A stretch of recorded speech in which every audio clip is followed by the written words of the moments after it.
Today we're going to be talking all about booby traps. Everything from a guy creating an Indiana Jones-like rolling boulder trap to crush trespassers, all the way to a guy almost blowing off his own arm with the shotgun trap that he set while feeding squirrels. I have a tripwire and I opened up the door and the tripwire went off and blew my arm off. There are some truly insane and paranoid people out there, and today I invite you all to watch your step as we explore the bizarre world of booby-trapped homes and properties. Hey buddy, you got a letter in the mail. It's from the county courthouse. You lost the case, and as a result, you're gonna lose the house. But you're not the kind of guy to just roll over and give up what's rightfully yours, damn it. If they want the house, they're gonna have to come and take it.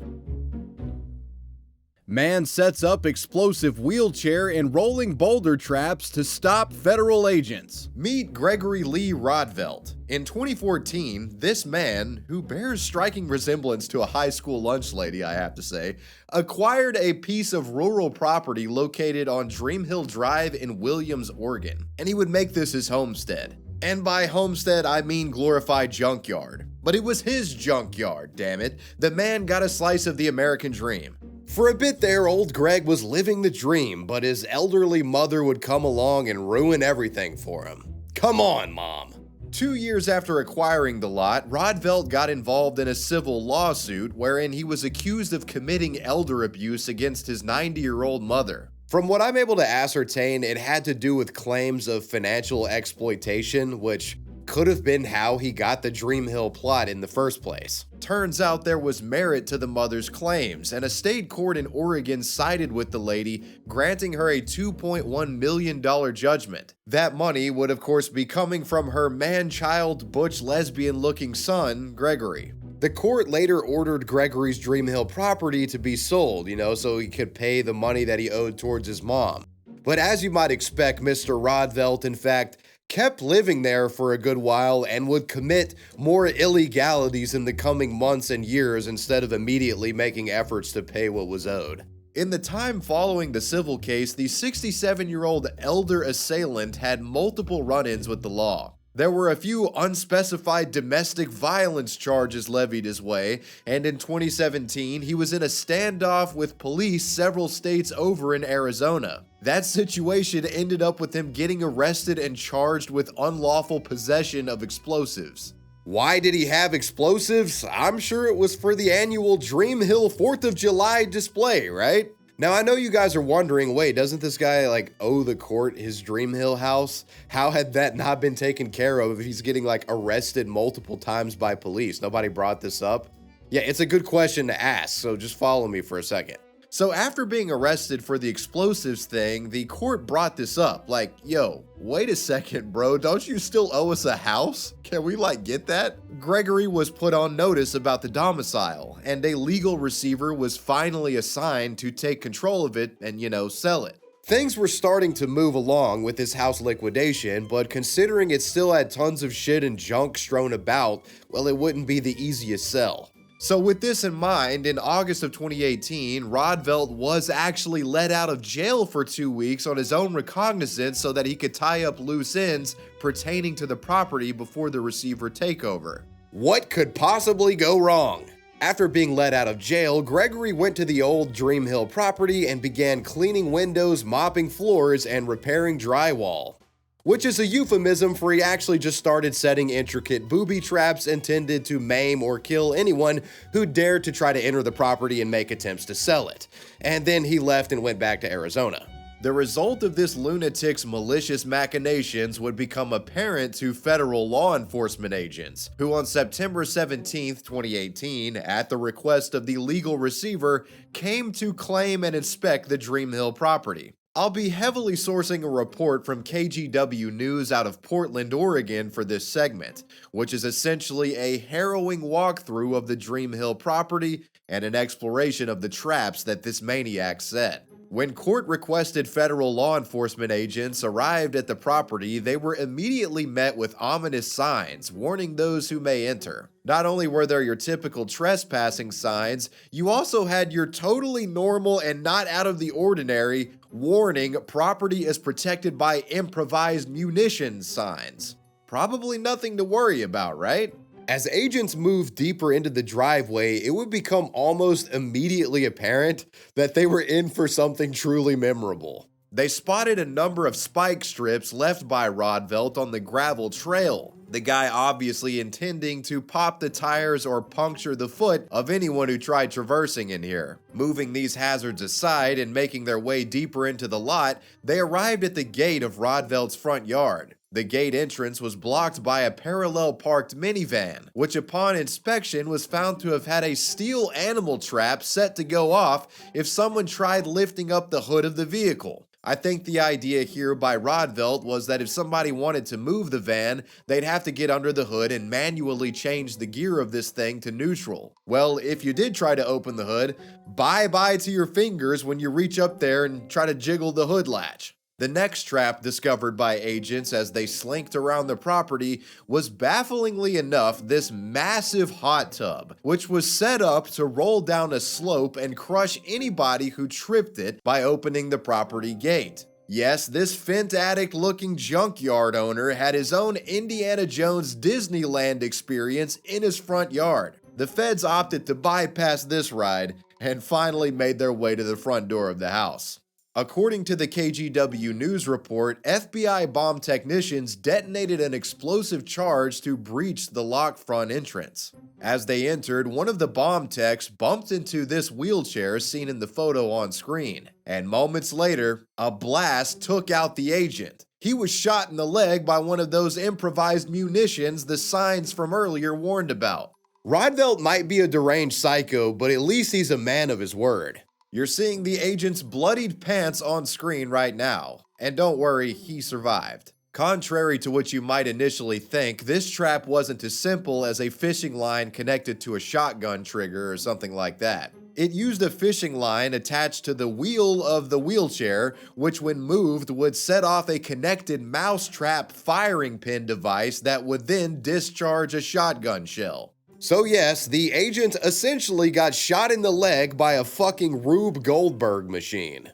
Here's a demonstration of a similar device. Again, shout out to KGW News for this clip. The federal agents would complete their sweep and painstakingly disarmed the trap so that the receiver could get the place sold in the future. But considering the fact it was trapped in the first place and an FBI agent had been shot in the fucking leg, well, you can bet the law was coming after Rodvelt big time now. Gregory was later found and promptly visited by police in the rather fittingly named town of Surprise, Arizona. He was mucking about outside of an Albertsons grocery store when they stopped him. When taken in for questioning, Rodvelt admitted to setting up the traps, including the hot tub one, even going as far as saying that he took the Indiana Jones movies as inspiration for it. A regular Imagineer, isn't he? This wannabe indie nutcase was arrested the next day and a proper search warrant was executed on his Dream Hill property. Several years later, on June 2, 2023, the 71-year-old booby-trapped terrorist and Gregory Lee Rodvelt would be tried and found guilty of assaulting a federal officer and discharging a firearm during and in relation to a crime of violence. On December 6 of that same year, he was sentenced to serve 150 months in federal prison and 3 years supervised release. That's about 12 and a half years in the slammer. In February of 2025, Rodvelt would file an appeal, but it would be denied. The booby trapper has now found himself trapped behind bars, and I'd say it's well deserved. I mean, keep in mind, he lost his house as a result of committing elder abuse, first off. The guy set the booby traps knowing that law enforcement would probably be coming, and these traps weren't simply for home defense, they were to harm anybody trying to claim the property that he lost in court. That's like an added level of premeditation and malice. And I mean, come on, the hot tub Indiana Jones boulder trap, this guy was having too much fun. Lock him up and throw away the keys. Lock him up. Oh man. There I was, at the doorstep delivering the customer's food, and out of nowhere, I was assaulted. Pushed to the ground like a rag doll because their chicken tenders were cold. My back's blown out, I'm bruised up, and traumatized. I need justice, but where do I turn? Looks like our friend here has found out the hard way that the customer isn't always right. But fear not, Morgan & Morgan has your back, buddy. Morgan & Morgan is the largest injury law firm in America with over 1,000 attorneys spanning all 50 states. If you're injured or involved in an accident like this guy was, it only takes a few clicks to file a claim with Morgan online. It's totally free, you only pay if you win your case, so why not see if they can help? Now, typically when folks get injured, they go through insurance to get compensated. But trusting insurance to compensate you fairly is like trusting the used car salesman when he says 20% is a good interest rate. Morgan can often do much better than insurance. There's a reason you wouldn't trust the delivery customer who's already angry about cold chicken. Just like there's a reason you wouldn't trust your insurance company with your case. And what do you know, our delivery driver friend here just got his check in the mail thanks to Morgan & Morgan. Good for you, bud. So if any of you guys watching are ever injured, you can check out Morgan & Morgan. Their fee is free unless they win. You can start your claim now by clicking the link in the description or by scanning the QR code on screen with your phone's camera. And yes, for those of you curious, it did hurt like shit to get hit in the face with a bag of chicken tenders. Back to the video. QAnon conspiracy theorist gets arrested after a booby trap disaster. Those door-to-door salesmen have a lot of nerve knocking around the neighborhood at every odd hour of the day uninvited. I know you're sick of them. Now, if you ask me, I think it's a government ploy to spy on you. Those aren't salesmen, they're undercover agents, and they've seen your online posts. They know you're getting too close to the truth and are trying to take you out. Why not take them out first? A lot of booby trap enthusiasts could be described as paranoid, and the woman we're about to talk about and her partner certainly fit this description. I am up against the Clinton Foundation network in that town. Do you think I trust Yamhill County? He knows I'm in danger. This clip is not sped up. Rather, it's simply the insane ramblings of Tracy Jo Remington of Douglas County, Colorado. Tracy Jo is, or was, a somewhat notable figure among QAnon conspiracy theorists around the year 2018. Becoming a bizarro micro-influencer, all thanks to a rather curious claim that she made publicly against her ex-husband. Tracy would make many public claims within QAnon circles, stating that her ex-husband had ties to the Clinton family, and more specifically, she claimed that this individual created child porn for the Clintons. The works that substantiated her claims are being shown on screen right now. While on the topic of her ex-husband, Tracy Jo was in fact arrested back in 2008 for allegedly shooting a gun at this person, an offense that got her incarcerated for close to 2 years. Tracy really hated her ex, but I'd say she hated the Clintons even more. Almost all of her online activity was dedicated to what she described as exposing them. And I'd be here for literal hours if I read off all of her commentary regarding them. The Clinton Foundation is the largest child sex trafficking operation in the entire world. It's not fun to have the Illuminati come after you. It's not fun to have these people. They're real, they're evil, they're satanic. And my personal favorite, McDonald's is connected to the Clintons. They chop up the bodies and put them into the sausages and hamburgers. People are being cannibalized. Look it up. They chop up the bodies and put them into the sausage and hamburgers. People are being cannibalized. Look it up. So as you can see, old Tracy Jo here was a little bit wacky in the head. Paranoid, obsessive, and in her mind, the #1 op of the Clinton family. There were dark, pedophile, cannibal operatives closing in on her, trying to stop the truth from getting out. At least that's what Homegirl thought. Time for a little bit of shared psychosis. In the depths of her Clinton paranoia, Tracy Jo linked up with a 61-year-old man named Brian Scott Hill. From what I can gather, Brian was also a believer in some of the conspiracy theories that Tracy subscribed to, and shared in the belief that Tracy, because of her online postings, was under surveillance by an army of deep state pedophiles sanctioned by Bubba and Crooked Hillary. Like, I don't really know for a fact if Brian was in that deep, but you gotta imagine he at least is somewhat on the same page if he's living with the chick. So they did what any ostensibly paranoid schizophrenic would do. Booby-trapped their property to stop the cannibal pedophiles from stopping them first. Brian allegedly did most, if not all, of the trap setting work, rigging mechanical hazards all along the home's front entrance, the back door, and parts of the yard. With these tools of justice primed and ready, they patiently waited for New World Order operatives to come. But little did they know, something even worse was headed their way. A door-to-door salesman. That was a joke. This guy actually gets pretty messed up. On March 9th, 2023, 25-year-old door-to-door house painting services salesman Dylan Martin approached Tracy and Brian's residence at the 9200 block of Ashburn Court. As the unsuspecting salesman passed the property's threshold, he set off a tripwire left by one of the wacky residents. In an instant, Dylan was subjected to a loud explosion coupled with a blinding flash of white light, leaving the paint peddler concussed. He felt a surging pain in his ear and his vision went completely blurry. It's almost as if he had been flashbanged. Dylan's salesman colleague, a man named Christopher Howard, was nearby and heard the boom. Chris rushed over to investigate, and just as they had made it past the property threshold, the home's garage door opened and Brian reportedly yelled out, "No trespassing!" It's literally like it's in a cartoon, dude. Christopher and Dylan got the hell out of there, and the affected salesman was taken to the hospital. And yeah, you can bet that they reported this crackhead-ass incident to the police. Thankfully, Dylan did not suffer any life-threatening or permanent injuries that I'm aware of. But what was he actually hit with?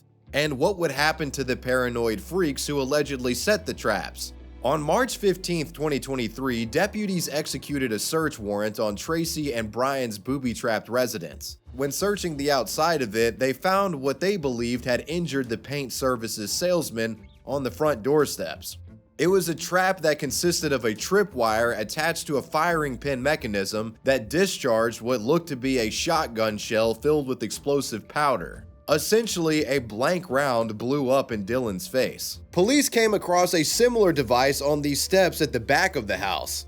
Tracy and Brian, it seemed that they were prepared for a two-pronged attack, it seems. You know, maybe Bubba comes in from behind and Hillary takes the front route.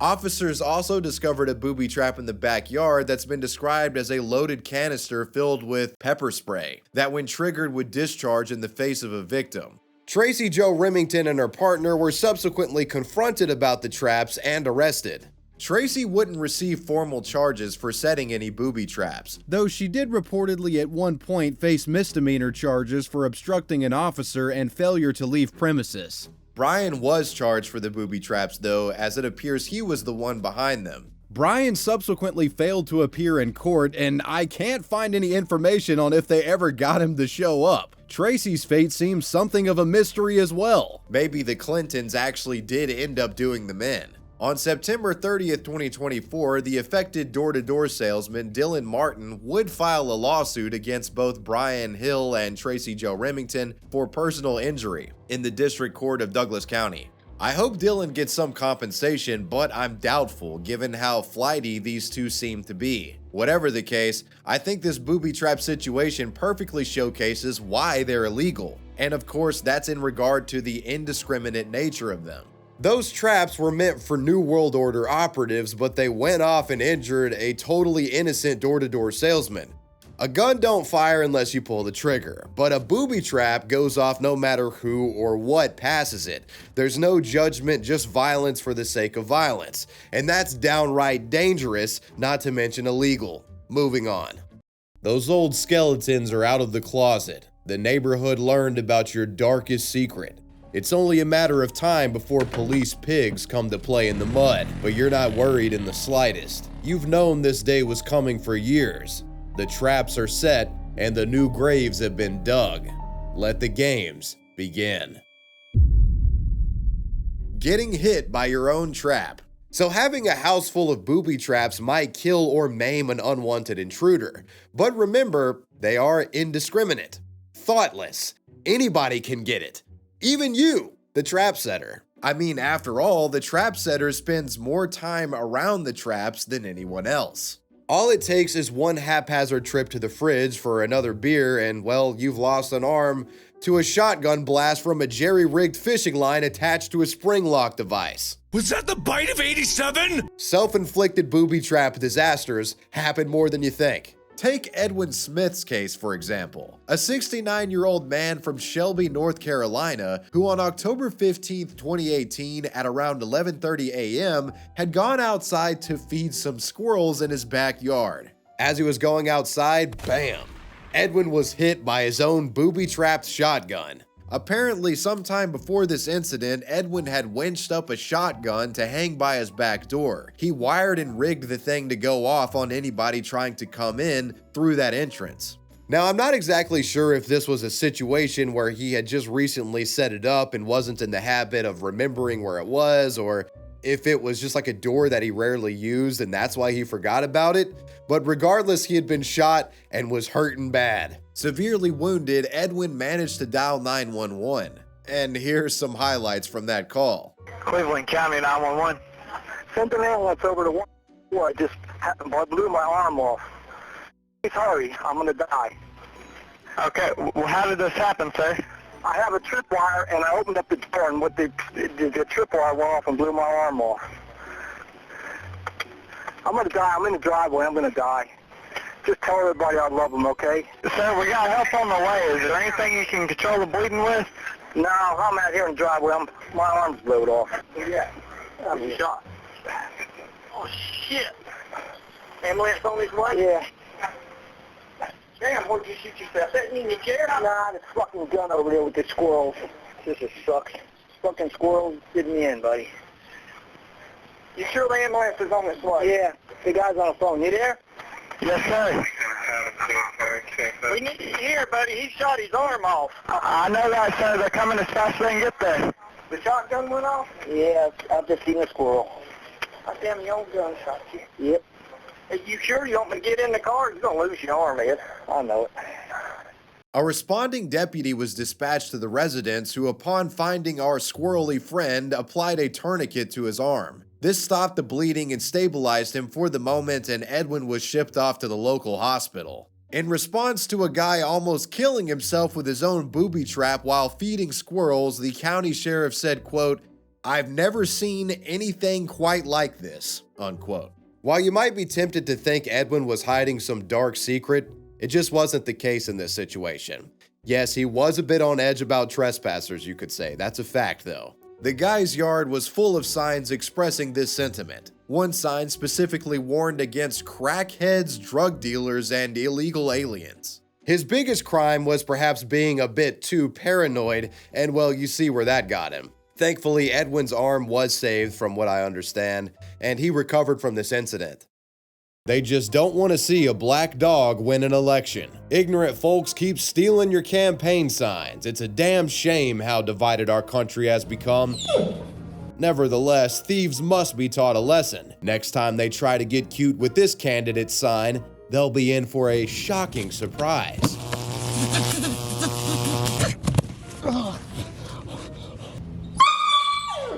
Hands off the sign. Now, I would be remiss if I didn't talk about one of the most iconic booby trap subgenres, that being booby-trapped yard signs. Be it political, advertisements, or otherwise, people are known to trespass and remove signs from people's front yards. You see this a lot around election season in the United States. I remember a few years ago there was a case of a dude getting so fed up with his Trump signs getting stolen that he ran a low voltage current through them and shocked somebody who tried to steal it. Nobody went to jail, but it was just kind of funny. But someone has gone to jail over a no parking sign that was booby-trapped in a rather disturbing way.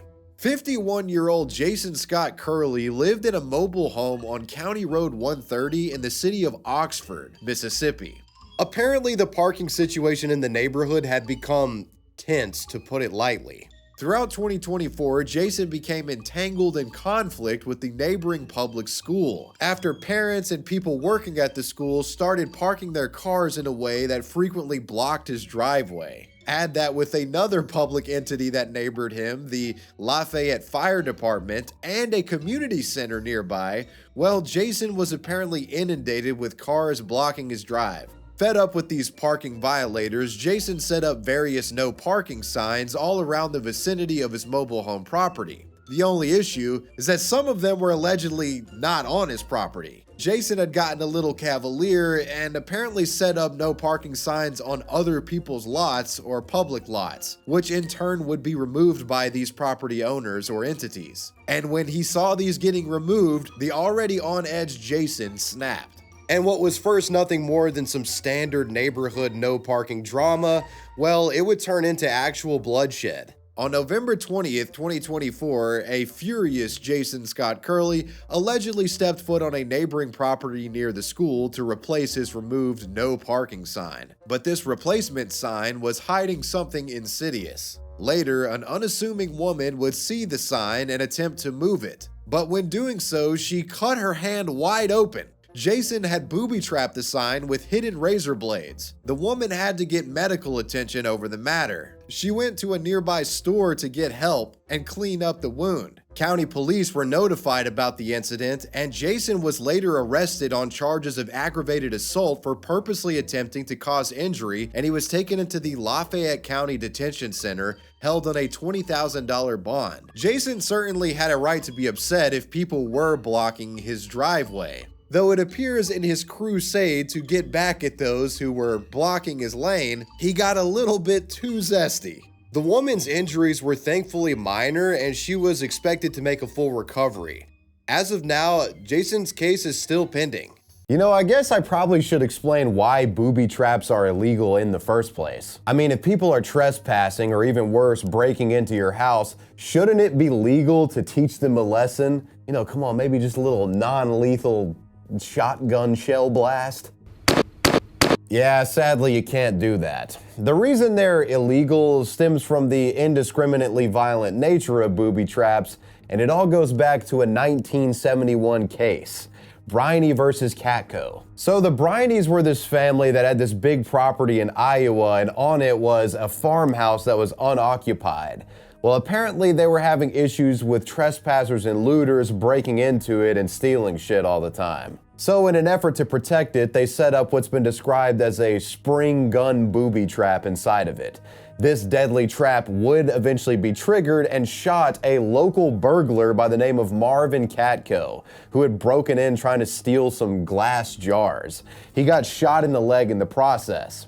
So Marvin survived the incident, but he would later sue the Briney family. It went all the way up to the Supreme Court. And in a landmark decision, the court sided with the thief in Catco. He ended up winning. Why? Well, it's kind of complicated. You see, typically property owners have a right to directly deter or even neutralize trespassers. That is a thing.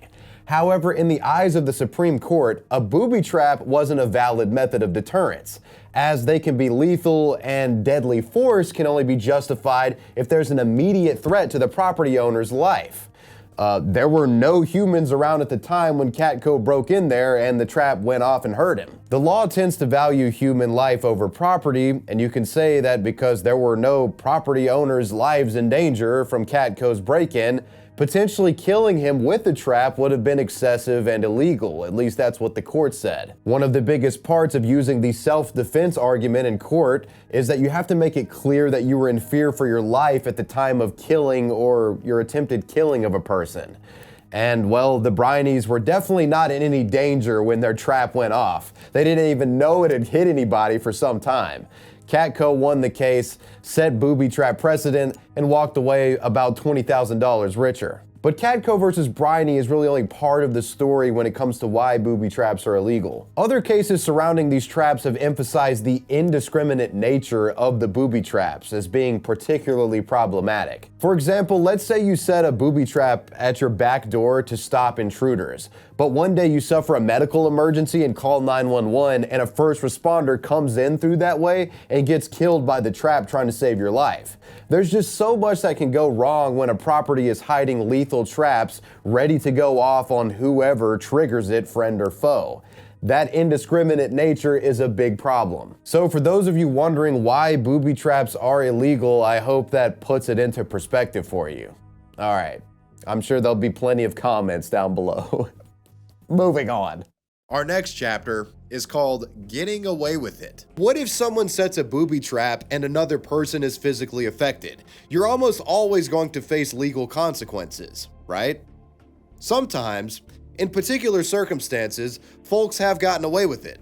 In the New Orleans metro area lived a man named Brendan Batt, and this guy owned a truck which was subjected to frequent break-ins. Reportedly, his lifted white pickup was broken into 8 times in the span of 3 months, which I'm pretty sure is like every week and a half it was getting busted into. He quickly learned not to keep anything valuable in there, but thieves would still destroy his window every time they tried to look for things, so he'd have to get that fixed, which is obviously really damn annoying. It had gotten so bad that the boys at the local glass repair place knew Brendan on a first name basis. Hey, it's that schmuck that keeps getting his window busted out. Yep, it's me again.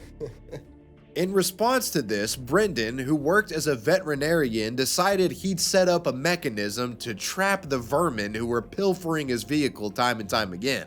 He went with the old tried and true booby trap that we've seen many times in today's video, an improvised flashbang device using a 12-gauge shotgun round filled with gunpowder connected to a firing pin assembly and tripwire. It was rigged in such a way that it would explode in the face of anyone who attempted to open his truck's center console. Though despite the non-lethal intent here, this is still very much not legal to do, as the trap is indiscriminate. It could hurt anybody who entered it, not just the thief. And there's no self-defense element here either, because Brendan would have to physically be in the truck and feel threatened to justify the use of force in that way. Illegal or not, it would be successful at nailing the thief. On the night of April 2nd, 2022, outside of Brendan's apartment building, security cameras captured a vehicle driving up beside the booby trap truck. A masked man then hops out and brazenly smashes the truck window and lurches inside of it. Moments later, bam!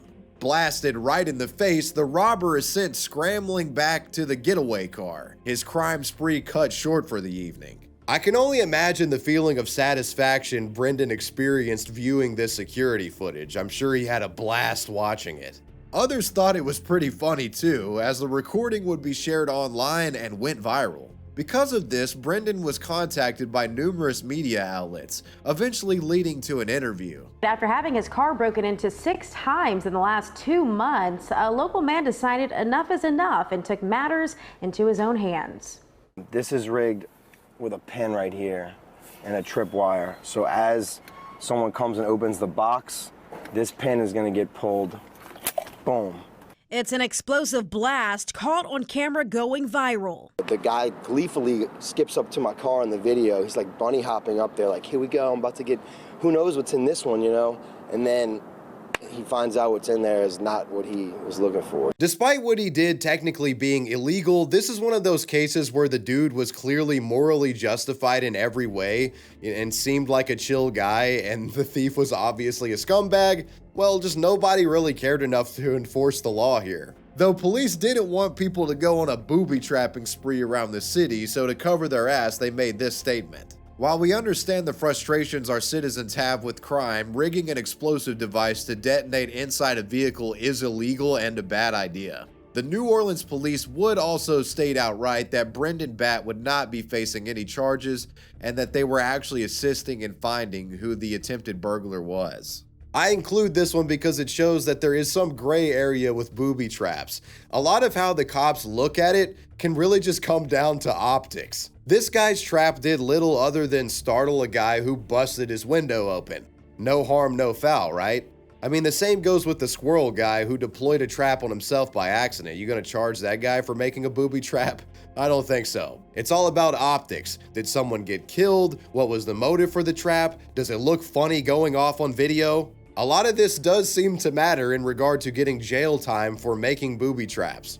And well, that's booby traps for you. Let me know what you guys thought about this one down below in the comments section, and let me know who or what you want me to talk about next. I want to give a major shout out to my patrons. I appreciate you guys. Wavy Web Surf out. Peace.